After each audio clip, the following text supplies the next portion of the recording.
พี่น้องแม่น้องใจดีเราคิดว่าเปลี่ยนแปลงถ้าคืน เมียสาวหาเมียแล้ว เราได้เมียหลาย ถูกบ่เจ้าตอนนี้ อยู่บ่ได้แล้วโอ้เนาะ อยู่นั่นนำก็บ่มีกินบ่เขาบ่ให้กินเลย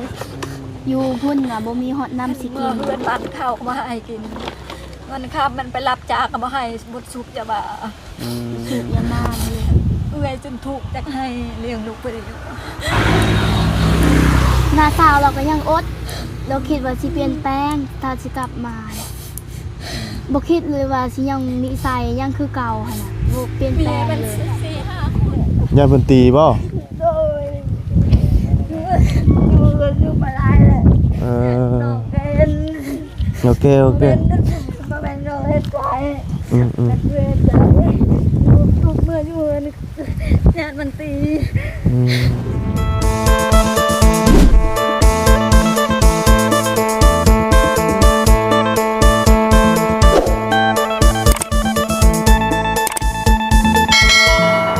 พี่น้องกันเนาะเปิดภาพบ้านมันนี่ก็อยู่นี่แหละพี่น้องกันเนาะถนนหนทางเนาะบ้านน้องดีใจน้องใจดีพี่น้องเลยเนาะดีมุกดีใจน้ำเพิ่นพี่น้องมาวันนี้เห็นรถถีบหรือว่าจักรยานเนาะจอดเฮียงกันช่วยร้อยอยู่พี่น้องเลยเนาะเอาเนาะมาพี่น้องเลยเจอกันมื้อนี้ก็โอ้ลมพี่น้องเลยเนาะลมบ่อยพี่น้องเลยเนาะเอาจังไดก็สบายดีเด้อเนาะสบายดีแล้วสบายดีให้พี่น้องกันเบิดสุขุสุคนมาพี่โอ้ยลมเมื่อบ้านมันโอ้ยฮ้อนพี่น้องเลยเนาะแตกต่างกันดีอยู่ทางนี้กับทางนั้นพี่น้องเลยเนาะเอาจังไดก็มายินดีนำน้องน้อยเพิ่นทั้งสองทั้งสามเนาะโอ้ทางนั้นก็โอ้ยกำลังโอ้ลมกับพ่อเพิ่นเนาะทางบ่าวบุญสารวัตรพี่น้องก็เห็นทางบ่าวบุญสารวัตรว่ามีผู้ใหญ่ใจดีพี่น้องเนาะติดต่อมาอยากสร้างเฮือนให้น้องใจดีพี่น้องเนาะงบ100,000 บาทเนาะแม่นความจริงบ่เด้พี่น้องเนาะถ้าแม่นความจริงดีก็โอ้พี่น้องเนาะดีมุกดีใจน้ำน้องเพิ่นเด้อพี่น้องเนาะเอาจังไดก็มาเบิ่งทำกันอีกครั้งหนึงเป็นจังไดล่มเลยทั้งนั้นพี่น้องเอ้ยโอ้ยสบายดีล่ะโอ้นี่บ่รถถีบเจ้าน่ะ คิดดี ฮะ นึกขึ้นไปเลย เฮ้ยเอาบ่อันนี้ของเจ้าบ่ตัวนี้ โดย หากมาตรงเฮียน มาแต่โรงเรียน มาแต่โดนนะ เลยโดนแล้ว ไปโดนแล้วฮะ นาวาวุ้นสารวันไปหับ บ่ไปครับเอาจะอยู่โรงเฮียนพุ โดยเลือดนี่มันไปบ่ได้บ่ มันเป็น เมื่อ ยัง กี้นี่เบาเพิ่งแปลงให้ บ่ โซมันขาด เอาคือขาดไว้เสร็จ โอ้โห บ่ เลื่อนปลายเอา บนโน่นนี่ก็บ่ได้ สบายดีใจดีนะสบายดีล่ะโอ้ปลายก็งับเกลือ โดย ตั้งเกลือ เอาโซขาดบืนหน่อยเดียวโซขาดเลยมันต้องเอาโซรถจักรมันน่าจะใส่นี่เนาะ นี่ เออ ดันเอา ขี่เอามาเมื่อวานนี่เนาะ3 คันพร้อมกันเลยตัวพี่น้องเลยเนาะโอ้คันนี้ก็สีแดงเนาะมีสีแดงกับสีหยังล่ะ สีด ดำแดง นักกะปลาย ป้าเนาะเอานี่ไปก่อนลูกเนาะโอ้ไผจะได้หอยมานี่ ำแม่จะดี บ่สิเกงบ่ อู้เลยสิแค่ เกงหอยได้เนาะเราไปงมบ่หรือว่าจังได๋ล่ะฮะหืม พอเรียกว่าสิเฮ็ดเองนอนมันนอนมันบ่เป็นเฮ็ดกับมันว่าเฮ็ด พานแฮตตอกเองมันไม่ยาก ไผบ่อยาก จะดี ทีนี้บ่อยากให้พอเราตอกเองเมื่อวานเราอยากได้เฮือนใหม่ ชิดมันได้เฮือนมันได้บ่แม่น บ่อันนี้ ไป เพิ่น เฮือนไปนอน เพิ่นอันนี้ให้ซ่อมแซมให้พ่อแม่เจ้านอน นอนซ่อมแซมมีออนปีไม่เบะช่องเราอยากได้เฮือนหลังใหม่ อันนั้นก็ขึ้นอยู่กับว่ามีผู้เพิ่นสร้างให้บ่ นายน่ะตาออนปีเพื่อเลยเบะช่อง ละจะดี จะดีขึ้นกับน้าอ้อนน่ะ ถ้ามีคนสร้างให้ ถ้า ก็ มี คื ผู้ อ ใหญ่ใจดี แม่นก็คือกันนี่นะนี่คือกันกับรถถีบนี่นะนี่มีผู้ใหญ่เพิ่น มีให้พ่อแม่มันนอน อืม เพื่อนใจดีต่างกันบ่ อันนี้ยังเบ้าบ่ได้ เพราะว่า โดย เฮาบ่ได้มีเงินเนาะเฮายังบ่ทันมีเงิน ถ้าว่าเฮามีเงินเนาะ มัน ผู้ อุ ใหญ่ กใจเด้ อุก เฮือน มาคางเราเลี้ยง เอาบ่เราอุกใจนี่คืออุกใจว่าคิดว่า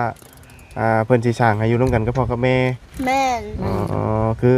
ว่าง่ายถ้าว่าปุ๊กก็คือบ่อยากอยู่กับพ่อกับแม่ แม่ แม่นบ่ล่ะ หัน แม่นบ่ ลูกที่ช่อยเลยช่อยมันอยากได้เองมัน พอเข้าใจอยู่ ช่ แล้ ยว มันเด้บ่แม่นช่อยพ่อแม่มันเด้ อืม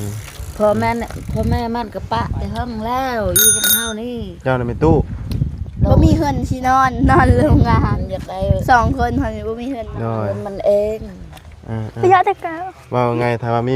ผู้ใหญ่ใจดีเพิ่นสร้างให้ก็ให้สร้างให้น้องเพิ่นเลยบ่ต้องให้เกี่ยวกับพ่อกับแม่ โดยแม่น พอเข้าใจความคิด พ่อแม่มันเฮ็ดมันเด้ คืออีลานี่ถ้าว่าสร้างให้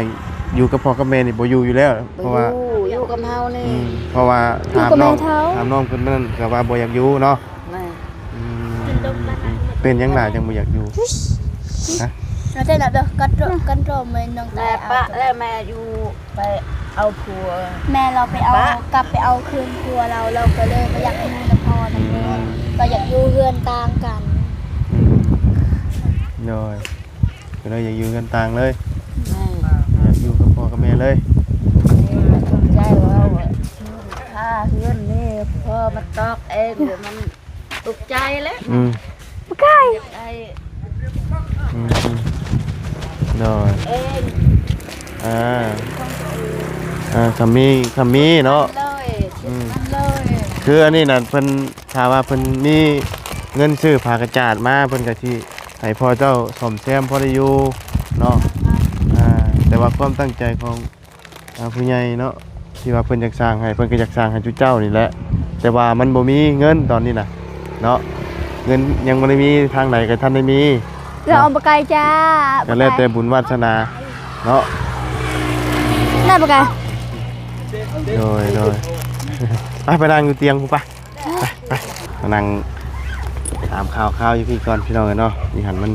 หลายคนโพด เพิ่นอุกใจดิอุกใจว่าอันเพิ่นสิให้พ่อเจ้าสอมแซมอันนี้อยู่ไหนเจ้าขึ้นได้ไหน เราคิดว่าสิให้เราอยู่นํกันกับแม่เรา อ๋อคือความหมายของอีหลาเพิ่นนี่คิดว่าทางชุมระบ่าวเพิ่น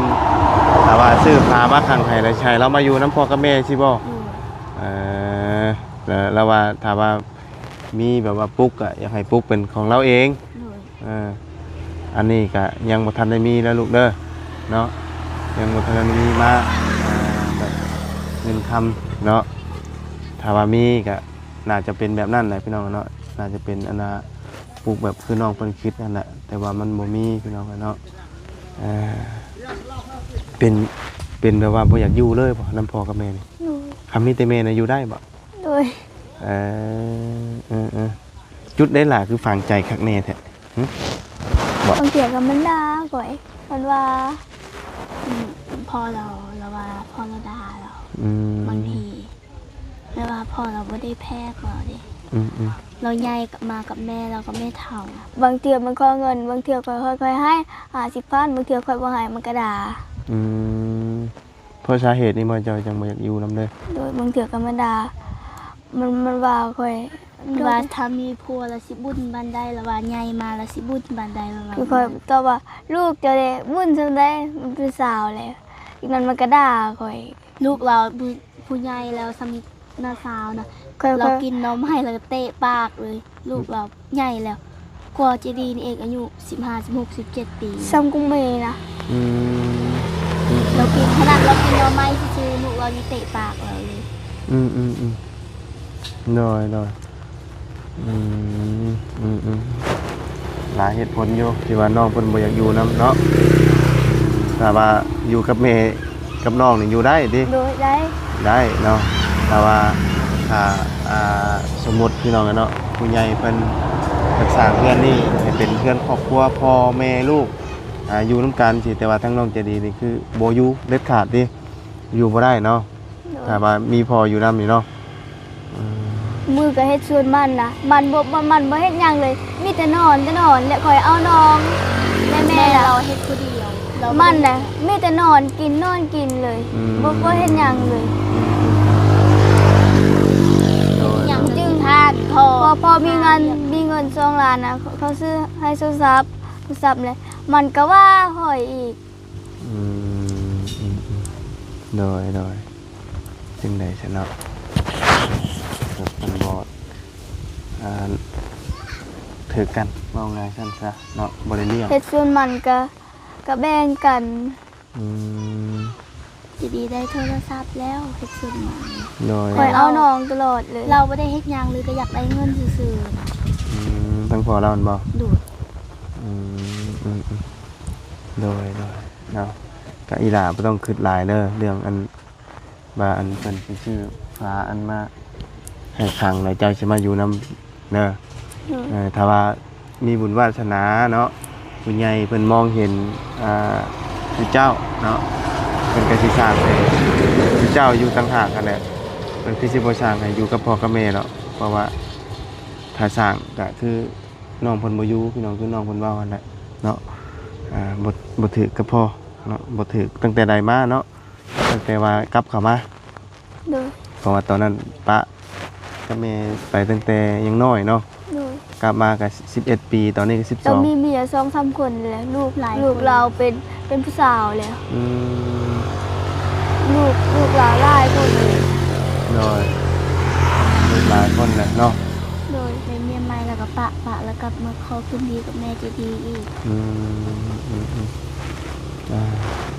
เราก็ยังกลับเนาะ โอ้โห แต่ว่าหลายไม่มีหลาย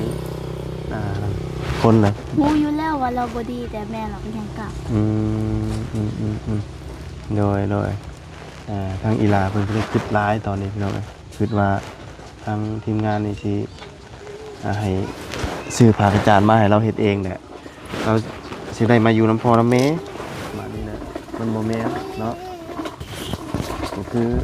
ขังกับขังให้เราอยู่แบบอันนั้นซื่อๆอยู่กับน้องโอ้ระวังออกถนนเด้อระวังออกทางใหญ่เลยนั่นแหละเนาะถ้ามีบุญวาสนาใหญ่คนจะช่วยดีกะ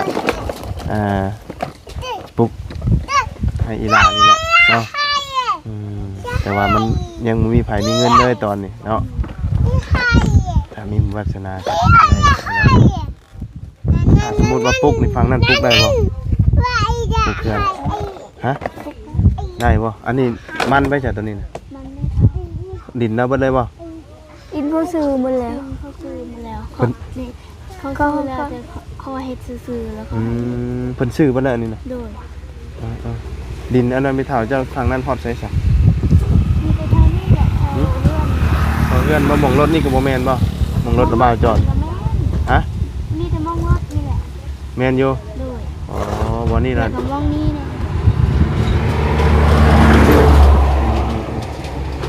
น้อยถ้าว่าปลูกก็ปลูกทางนั้นได้เนาะ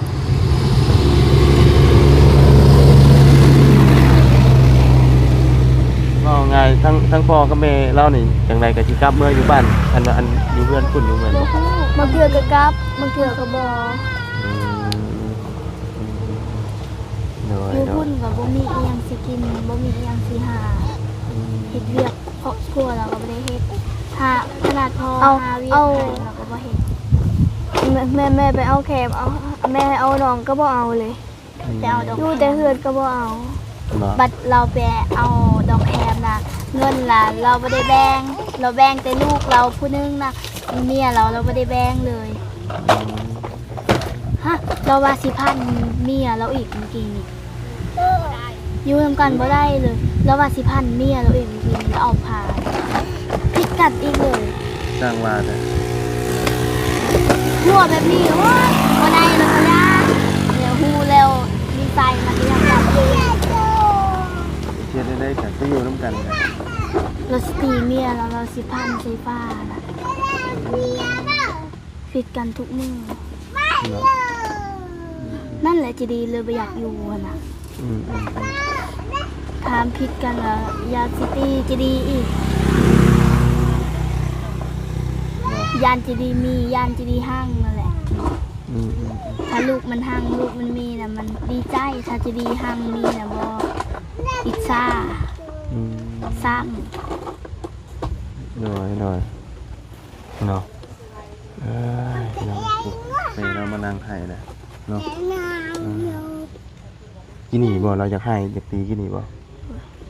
เราว่าสิตีเมื่อกี้นี่แต่เรานี่เราเอาผ้าออกแบบนี้เราอยู่นำกันบ่ได้ไปกันบ่รอดดอก เข้าไปเลยจ้ะเนาะ ตีทุกมือ เออ นั่นแหละเราจึงเมื่ออยู่เฮือนนี่เราอยู่นี่บ่ดนดอกเราก็ตีตลอดนะสาวด้วยนะสาวไว้ให้ทุกมือ จะเฮ็ดได้เลยสิบัดนี้เนาะสิบ่ได้สิบ่ได้ปะกันบ่อยู่กันรอดอยู่บ่ อยู่แบบนี้เราก็ได้อยู่นำกันหาเรื่องกันอยู่เราตีนะสาวทุกมือเลย ให้เลยพี่น้องแม่น้องใจดีเนาะมาอยู่ร่วมกันอันนี้ก็แบบบ่ถือบ่ต้องกันคือเก่า ผิดกันทุกมือ เพราะฮู้อยู่ดอกที่ว่าน้องใจดีเพิ่นบ่อยากอยู่ร่วมนำบ่อยากมา เฮ็ด หา จนมันก็บ่เฮ็ดอยู่แต่เฮือนซื่ น้อ อง น้องจีดีบ่มีพ่อดอกถ้าบ่มีเพื่อนกับบ่มี บ่มีแม่เฮ็ดน้องบ่ได้เฮ็ดชายเฮ็ดจะดีเพิ่นก็พี่ไปเฮ็ดให้ มันอยู่ซื่อๆแหละค่อยเอาน้องแม่ก็แบ่งเงินให้เฮาแหละมันก็อยากได้คือกันและแม่ก็แบ่งแล้วว่าค่อยไล่กว่ามันค่อยซื้อสับนะ น้อย มันอยู่แต่เฮือนซื่อๆบ่เฮ็ดหยังมั มัน นขนาดแม่จีดีก็แบ่งให้เราเฮ็ดผู้เดียวเรา แม่บ่ได้อีหยัง ก็บ่ เล ได้ ย เอาเลยมีแต่จีดีนี่แหละเอาผิดกันทุกมือเลย บ่มาพี่เจ้ามานั่งพี่ดูมาพี่เจ้าน่ะ เราทุกข์น้ำพัว ฮะ ทุกข์น้ำเรียก ก กั ลั บบ มาขึ้นก็ขึ้นบ้านเป็นแฟน เราคิดว่าเป็นแป้งถ้าคื คื น น นี้ เมียสาวหาเมียแล้ว เราได้เมียหลาย ถูกบ่เจ้าตอนนี้ อยู่บ่ได้แล้ว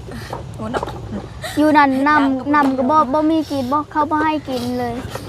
อยู่พุ่นน่ะบ่มีฮอดน้ำสิ เมื่ กิ อน เพื่อนบ้านเข้ามาให้กินเงินค่ามันไปรับจากก็บ่ให้บุตรสุกจะว่า อืม สุดยามากเลย เอื้อยจนถูกจักให้เลี้ยงลูกไปได้อยู่ เราเฮ็ดเรียกหนักกันเลยเข้ากับบ่ได้กินเลย เฮ็ดน้องไปเฮ็ดซอยให้น้องใจดีกะ เฮ็ดให้แต่น้องใจดีเนาะ เอื้อยมีเงินอยู่ผัวบ่ได้ดุนนักอยู่นำกัน อันนี้จากกัน ทำนี้ขอให้ปลุกให้น้องใจดีเนาะ มันก็ว่าทุกทีแหละมันให้ใจดีในคืนในศาล มันบ่ให้ ลู นี่ กแท้แต่ เราบ่ แต่ ได้ มัน แพ้ ไม่ได้เลี้ยงลูกมันทำมาได้ลูก ทำบ่แม่นลูกมันเลย ว่าแม่ดูเห็นใจดอกน้องเอ้ย ได้ได้ ทุกมือเลยตีกัน เรา ใคร ตี ก็ นะ พูดแต่ละมือหลักจางมุกเลยก็บ่มีเลยเงิน เราไปทายเราแพงไปยังบ่ได้แบ่งเราแบ่งแต่ให้ลูกเราบรรณาสาวนะบ่ได้แบ่งเลย เรา เราให้ ไม่ เลี้ยง มีเป็นนั่นเคย น้ำก็บ่ได้กินเลยอีหยังก็บ่ได้เพื่อน แม่น้องเลยสิให้น้องให้น้องให้ดี เนี่ย ที่โดนน้องให้ นี่ไปแล้วเนี่ยอันนี้พวกนี่ไป ให้แฟนเว้ยถูก นี่แหละไปเอ็ดกับปริยา แม่น้องมาแม่เอื้อเห็นใจ ถ้าสิกลับไปแล้วคิดว่าเราน่ะเปลี่ยนแปลงตัวเองน่ะบัดกลับไปแล้ว จึงได้รู้ว่าเป็นแบบนี้ค่ะนะเป็นนิสัยเราก็คือเก่าเราไม่ได้เปลี่ยนแปลงเราคนเรา ได้ถูก นิสัยมันก็ไม่ได้เปลี่ยนแปลงหรอก เอื้ออดมาได้แล้วเอื้อให้ ถ้าสิกลับอย่าคิด เอื้อ ว่า อด เปลี่ แล้ ยน ว แปลง ให้เอาน้องก็บ่เอาอยู่ซื่อๆเลย ข้าว เราสิ เอื้อ พัน นี่ ขาเพื่อบอกเลยจบ แม่เท้านี่ให้ข้าวกับข้าวแม่เท้าให้นี่เอื้อ เราจึงกลับมาอยู่นี่นะเราก็มีคนเข้ามากิน ยังพักเอื้ออีก นี่ว่า นั่นเอื้อให้เอื้อกับเอื้อเลี้ยง เลี้ยงเรา บ่คำไปกันบ่รอดกันส่งคืนซะเนาะมากลับมามันเป็นอันนี้เนาะ บังเอิญบังเอิญบังเอิญบางเถื่อไปเพื่อนพ่อแม่มัน ไปเว้ากันเลยอยู่บ่ไหว บ่ได้อยู่ แล้ว นำกันเนี่ย อืม แต่น้องบ่ได้เฮ็ดอื่นได้จะดีน้องแบบน้องบ่มีเพศพวกก็บ่มี โดยโดย บางเถื่อมื้ออื่นน่ะหนี่จากกันเลยอดบ่ได้แหละ โดยโดย เลยทุกวันนี้บ่แม่นเอ้ยให้บ่แม่นเอ้ยเบาใส่น้องแหละ โดยโดยโดยเข้าใจอ เอ้ ยู่ ยเบา เข้าใจ แท้ อยู่ เนี่ย อืม เอ้ยให้ เว่าไงตั้งแต่กลับมานี่บ่ได้ถือกันจักเทื่อเลย บ่ได้ทึกเลย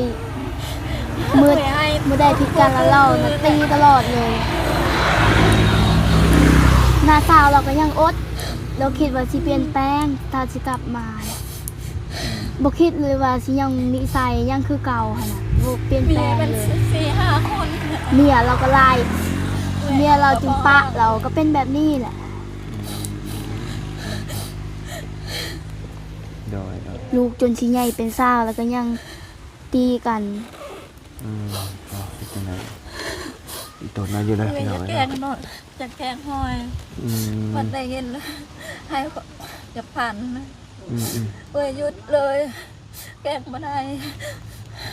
เราสิเก่งไงหอยกินข้าว โดย แต่เราว่าสิพัน อยู่ น้าสาว อยู่กินนอนเอ้ยมาได้ว่าก ลับมาอยู่กันจักเดือนนั่น พี่น้องแล้ว ปีหนึงแล้ว ก็เอ้ยอด แต่ก็แบบนี้ตลอดเลย ตลอดเลยอด แบบนี้อยู่เฮือนก็คือกันแบบนี้ตลอด เออ บัดเกยอยู่เฮือนอยู่พี่ก็คือกันแบบนี้ตลอดอยู่พุ่นแฮงกระเต็ก อืมอืม ตีกันทุกมื้อเราตีแต่น้าสาว อืม น้าสาวเราก็ยังอด ถึงสิบ่มีเขาวกินน้ำกินก็บ่มี โดย แต่เราก็อยากมีเงินคือกันต้องแบ่งกันอีก พอเข้าใจแล้ว ขนาดน้าสาวเฮ็ดผู้เดียวก็ยังแหวง บังคับจะกินข้าวก็บังคับ อืม อยากกินส้มก็ยังบังคับ อืม เอ้ยก็โง่ อืมก็เข้าใจแล้วสาเหตุที่ว่าใจดีบ่เอิ้นพอแล้วก็บ่นับถือเนาะ นั่นแหละจะดีเลยบ่อยากเอินถ้าพอดีแบบนี้ไผสิบ่อยากเอินเนาะ อืม ยานแต่น้องเห็ดได้จะดีเพื่อนมันว่าเห็ดได้บ่ได้ก็ยาบ่แม่นบ่แม่นเขาจะตรงนี้ เราก็ว่าอยู่ตอนนั้นเราด่าจะดีตลอด อยากอยู่นี่คนจะมืออื่นมาแม่นเพื่อนคนนี้มืออื่นคนนี้จากไปมืออื่นมันบ่ได้นี่แต่เพื่อนนี่ก็ค่อยไปเพื่อนพร้อมแกมันค่อยอดบ่ได้นะ อืมไปส่งเนาะ โดย ส่งมื้ออื่นนี่ บ่ไหว้แล้วเหตุกันแบบนี้ อด อืม นั่นแหละจะดีเล สี่ ยบ่อาก หายเถื่ออดอด ปีหนึ่งแล้วอด ตลอดเลยอดบ่ได้ โดยโดยเอาสู้ๆนะอยู่ มันเบานานๆในนี้ยานเตน้องเฮ็ดให้เฮ็ดให้ใจดีเอื้อนแล้วมันเสียใจมันจะเบื่อเอื้อนมันอยากอยู่นี่ มันบ่อยากให้จะดีได้บ่อยากให้จะดีร่ำรวย ถ้าว่ามีคนมาเฮ็ดให้บ่อยากให้เฮ็ดให้ใจดี โดย โดย เว้าในนี่บ่ โอ้ย ผู้เป็นพ่อนี่ มัน นะ บอกเขาเข้าเฮ็ดบ่เฮ็ดก็อย่าให้ใจดีบ่แม่นลูกก้อย เอา มื้ออื่นคนนี้จากไป อืม ให้เจ้า ก็บ่แม่นลูก ก่ เราบ่ได้เลี้ยงก็เราก็เลยบ่ได้แพง มันว่าให้เจ้าอยู่เพื่อนเก่าเนี่ยวายเอาเขาเฮ็ดก็อย่ามันยากน้องเฮ็ดใจดี ถ้ามันเมื่อเฮืออยู่พุ่นออกเงินเดือนข่อยก็ให้บางเทื่อ50บางเทื่อก็แสนนึงข่อยให้เราออกเงินเดือนว่าพอให้ละพุ่นละแสนแล้วก็ให้เราแน่ อืม เราก็ยังดาพอนางเลี้ยงอีก ยังไม่เสร็จ ดาพอข่อยแน่พอข่อยให้ตลอดทรงเสื้อบ่มีก็ให้ อืม พอข่อยอีต้นเราก็เลยให้ทรงเสื้อเรา โดย ด่าตลอด อดเอานะเด้อ คือกับแม่น้องหั่นแหละปะกันตรงนี้ เนาะเป็นจังไดก็ ตัว ค่อย เนินนี่ก็ส่งแม่ลูกแหละ อืม ผัวก็บ่มี อืม อยู่กันจากกันมึงเธอมื้ออื่นเนี่ยอดบ่ได้ โดยเอาจังไดก็เอาลมเอาเนาะ บ่แม่นใส่ดอกและ สิปะสิเลิกสิลาก็คุยกันเนาะ โดย ถ้าเฮาทนแบบนี้บ่ไหวก็บ่ไหวก็คือบ่ไหวเนาะ พี่ไปจอนตายังไปให้พี่ไปไหวจอนตายัง มั มาน แห้งมาก เลยพี่ไหวจอน มา ตาก ยัง น้องแม่หาใจดี จ้องเป็นน้องมายัง น้องหาใจดีแล้วมันบ่ได้ใจดีไม่หาย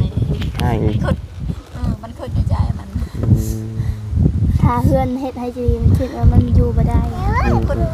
เขาเดี๋ยวบ่เปลี่ยนเลือดโดดละเลือดนี่ล่ะมันจะมางมือใดมันก็มางลงนอกมันเลือดให้เจดี ให้ส่งแม่ลูกอยู่นี่แหละให้อยู่บ่ได้ส่งแม่ลูกบ่มีแผน บางเทื่อผิดกันเราก็เอาก้อนหินโยนใส่เพื่อนนั่นผิดกันยามใดก็ โดย ส่งแม่ลูกได้อยู่ในดอกเลย เอา อยู่น้ำกันบางเทื่อมื้ออื่น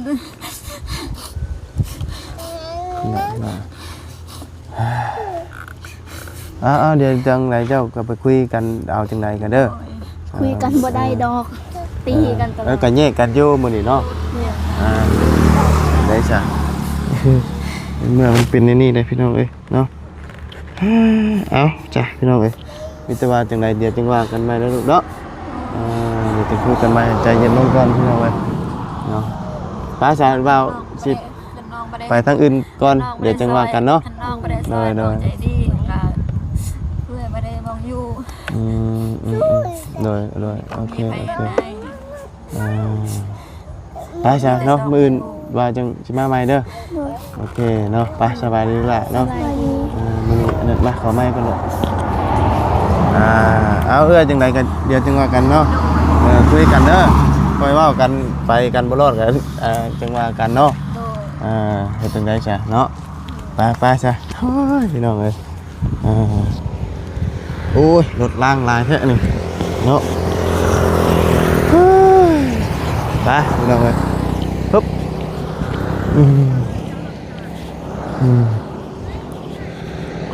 มาเนาะพอดีว่าทั้งเมียเนาะ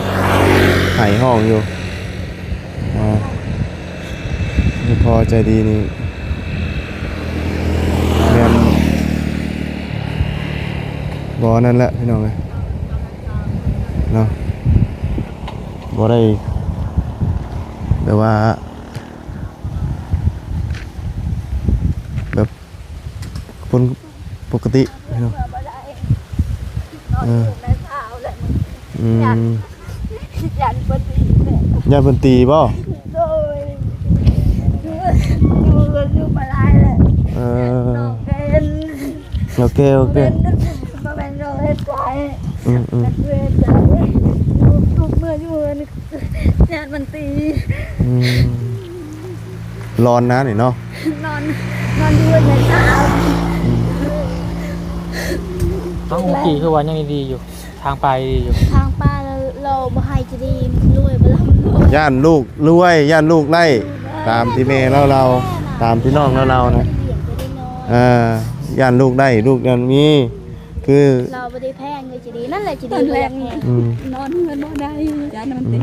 เราตีทุกมื้อเฮ็ดจนมันน่ะมันอยู่แต่เฮือนซื่อๆอยากได้แต่เงินแต่มีเงินนะ2ล้านน่ะแม่ก็ให้ค่อยซื้อสับแหละซื้อสับมันก็อยากได้นำและแม่ก็แบ่งให้และมือ เมื่อกี้นี่คือน้องเพิ่นแบบว่าเข้าใจว่าถ้าซื้อผ้ากระจาดมาแล้วให้อยู่กับพ่อกับแม่แล้วน้องจะดีแล้วบ่เอาเนาะถ้าว่ามีผู้รักผู้ใหญ่เพิ่นสร้างให้ก็คือแบบว่าให้ปลุกให้น้องเพิ่นโดยเฉพาะนะแต่ว่าอยู่กับพ่อกับแม่เนี่ยบ่อยู่ถ้าอยู่กับแม่น่ะอยู่เนาะ แต่ว่าอยู่กับพ่อนี่บ่อยู่ บ่ แล้ว อยู่เด็ดขาดเนาะเพราะว่าคือเห็นนี่ได้นี่เด้เนาะ ให้เงินเถื่อละ50เถื่อละ100 เนื้อบ่ได้แล้วอะเนาะมื้อนี้สิไปนั่นน่ะสิเลิกสิลากันแล้วอะเนาะกลับมาระยะปีหนึงมีแต่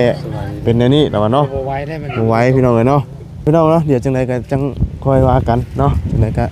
ลำลาแล้วพบเจอกันใหม่ขอบคุณแม่พี่น้องเดี๋ยว FC เด้อที่เข้ามาติดตามครับส้มเนาะพี่น้องเนี่ยเรื่องราวก็เดี๋ยวจังติดตามกันเบิ่งว่าจะเป็นจังไดพี่น้องเนาะสบายดีบ๊ายบาย